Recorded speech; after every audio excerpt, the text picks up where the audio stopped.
In our top story today, persistent global headwinds pose a challenging external environment for our economy. The Monetary Authority of Singapore highlighted this in its latest half-yearly macroeconomic review. It says weakness in Singapore's major trading partners will dampen domestic growth.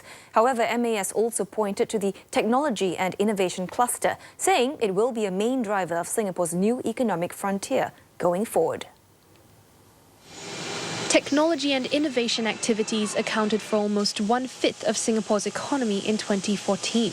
Amid Asia's rise as a production base of high-tech goods, MAS's investment into the digital economy, including ICT and R&D, is expected to be a main driver of economic activity going forward. We really need to look a lot into technology, because we know that in Singapore there will be a limit to our demographics. There will be a limit to the employment growth that we are going to see going forward. And because labor productivity is not gaining that much, a lot needs to be put into capital equipment, capital intensive kind of ideas and strategies and investments.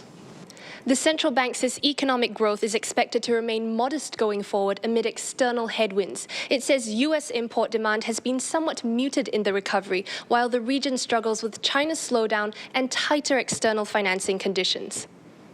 Still, domestic-oriented sectors such as healthcare and education will remain a source of support for the economy.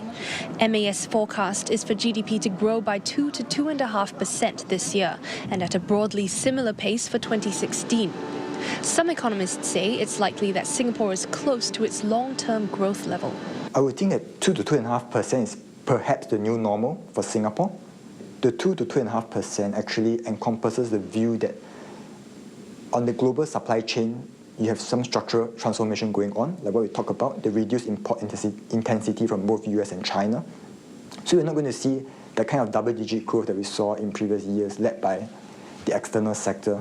Going forward, the rise of regional economies, Cambodia, Laos, Myanmar and Vietnam, is also expected to help support demand for Singapore's exports. Economists say it's an opportunity for Singapore to move up the value chain as countries in the region specialize in areas where the competitive advantage lies.